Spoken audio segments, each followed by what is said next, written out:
Assalamualaikum warahmatullahi wabarakatuh. Berjumpa lagi dengan Acaya Channel. Kali ini kita akan coba OJS 3.2 terbaru, rilis tanggal 28 Februari. Ini hasil upgrade-nya. Ini sudah saya upgrade sebelumnya. Ini saya lakukan di localhost di laptop dan dia masih loading. Supaya dia nggak loading lagi, saya harus buka koneksi internetnya. Saya jalankan internet. Nah, seperti ini udah. Kita coba refresh terlebih dahulu. Oke. Jadi kalau di awal loading dia sebenarnya butuh koneksi ke internet untuk mengambil beberapa script yang terload melalui misalnya Google Script. Oke, baik, ini tampilan awal. Kalau kita buka tautan tab barunya. Nah, tampilan seperti ini. Untuk tema saya masih menggunakan Academic Pro yang belum terupdate, dan kemudian tadi saya setting appearance-nya. Nah, untuk ini nggak jalan di Chrome. Ini kalau saya aktifkan menu ini, nah ini hang, nggak jalan. Ini saya pakai Firefox juga sama, nggak jalan nih. Dia hang seperti ini. Nah, hang. Nah, ini tadi. Nah, ini kalau menggunakan default theme ya masih muncul. Kita lihat beberapa perbedaan yang muncul di submission seperti ini. Ini masih sama, task, kemudian unassign, kemudian all active. Di archive ini udah kelihatan ya mana yang publish, mana yang decline. Decline itu warnanya udah kelihatan apa nih, ungu ya.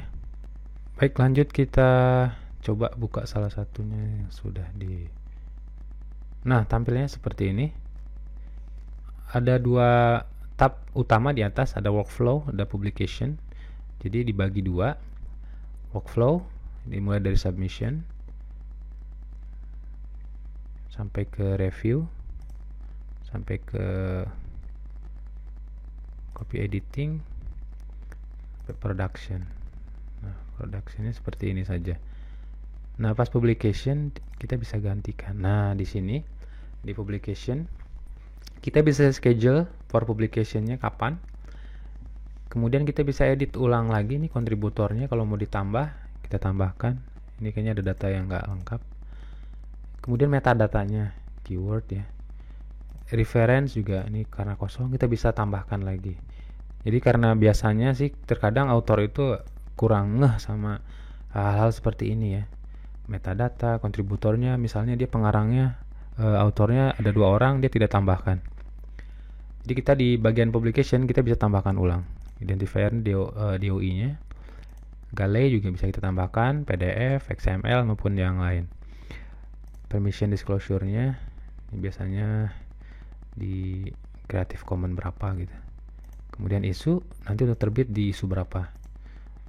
Sectionnya bagian mana, cover image-nya, cover image artikel ini biasanya kami kosongkan atau kita kosongkan, mengikuti cover isu aja. Ini halaman berapa sampai berapa, ini halaman khusus, opsional. Kalau misalnya dikhususkan untuk artikel ini, path-nya di mana, ini bisa kita masukkan. Kapan kita terbitkan. Kalau kita schedule for publication, dia harus diklik dulu ya publicationnya kapan. Oke. Baik, untuk workflow sama, nggak ada yang berubah, cuman posisinya sekarang ini ya, posisi ini di tengah. Kalau dulu kan rata nih, kiri kanan penuh layar, sekarang di tengah. Ini juga kita bisa change decision, ada tambahan baru, change decision. Kemudian di atas ini ada library, ada view documentary library, ada add filenya, marketing, permission, dan seterusnya. Activity log, notes, story ya masih sama, masih ada ya. Ini story, artikel, mulai dari submit sampai ke dia publish nanti, publish. Apalagi yang berubah, review.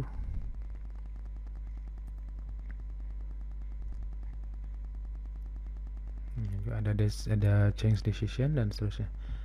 Oke, kemudian di issue ini kayaknya sama aja, nggak ada yang berubah. Feature issue maupun back issue-nya sama, nggak ada yang berubah. Announcement sama aja, nggak ada yang berubah. Kemudian setting jurnal ini tadi kalau diklik bagian apanya nggak jalan, saya nggak tahu nih. Masthead ya, cuman lebih rapi lagi. Description ini ya, lebih detail lagi sih isiannya. Kontak juga diberi keterangan di sana, sectionnya, kategoris dan seterusnya. Website,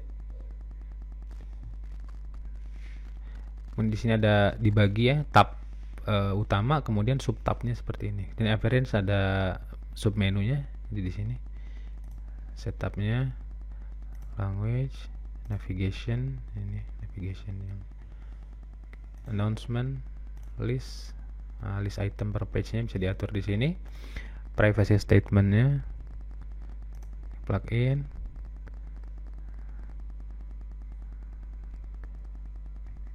dan pertama kali saya upgrade itu custom block tuh nggak muncul semuanya, nggak tahu nggak kompatibel atau gimana, harus diulang lagi. Dan tadi ketika saya ulang custom blocknya diaktifkan malah hang. Saya jalankan di Chrome, di Firewalk juga sama, static page sama ya, plugin galerinya. Ini karena saya online nih mungkin muncul, kalau nggak online nggak muncul lagi ini. Can be upgrade, berarti ada yang baru bisa di upgrade nih. Manuscript default child time. Lanjut, seterusnya di user enroll kayaknya sama aja, nggak ada yang beda. Nah, di sini yang ada nih static ya. Ini import export nih sama aja, nggak ada yang berubah. Nah, di statistik ini ada yang baru, yang penting. Nah, di sini kita bisa lihat statistik artikel detailnya ini. Kalau misalnya tinggal, ini artikel khusus ini ya, abstrak view-nya cuma 1. Kalau kita lihat abstrak, dia naik nih, satu kali view. File belum pernah dilihat, PDF-nya belum pernah di-download, HTML-nya juga sama. Ini per artikel. Kalau mau cek artikelnya di sini, artikel yang lain ya, statistiknya. Kemudian editorial activity-nya. Nah, di sini active submission-nya dari tanggal 12 sampai ini 17 submission, review dan seterusnya. Jadi ketahuan sini yang mana yang di receive, mana yang di accept, mana yang di decline. Dash reject after review, ini langsung di reject, ini setelah di review langsung di decline. Submission publish, day to accept berapa hari. Ini mantap juga nih di bagian statistik editorial activity-nya. Rata-rata penerimaan artikel, berapa hari di rejectnya dari dia submit ya. Bagus. Statistik user, ini dikelompokkan berapa jurnal manager. Jadi ketahuan nih sekarang kalau misalnya ada jurnal manager masuk tanpa diketahui ini, atau ada hacker yang masuk, nah kita bisa cek nih, sebenarnya saya cuman ada segini jurnal manajernya, ada segini reviewernya. Apalagi tadi report generator ini masih sama seperti defaultnya, masih seperti bawaan lama. Administration masih sama, sistem informationnya. Ini upgrade historinya.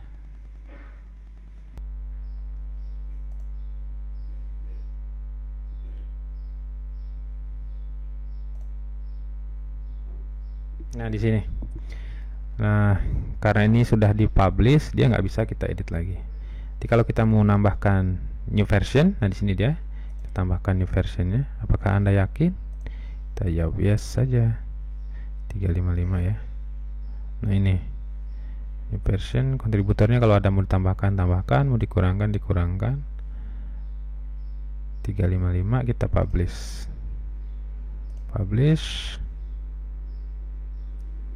Ini anggap aja baru ya.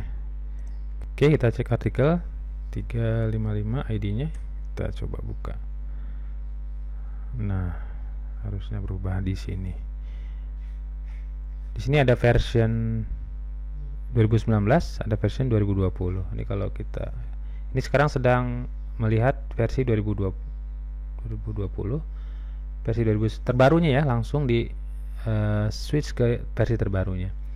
Kalau kita klik 2019 ya, karena dia isinya sama tadi ya, nggak ada yang berubah. Baiklah teman-teman, demikian highlight kita untuk OJS 3.2 edisi, mereview sedikit apa yang berubah, dan sepertinya ada perubahannya lebih banyak karena memang ukuran file OJS 2 juga lebih besar daripada OJS sebelumnya, dari 19 MB sampai ke 40 MB. Ini kan besar sekali, dan temanya juga kompatibilitasnya juga harus dirubah itu, karena saya tes tema Academic Pro yang saya beli juga nggak kompatibel, masih ada yang nggak jalan. Ini mungkin yang buat tema juga harus upgrade. Terima kasih, sampai jumpa di video berikutnya. Assalamualaikum warahmatullahi wabarakatuh.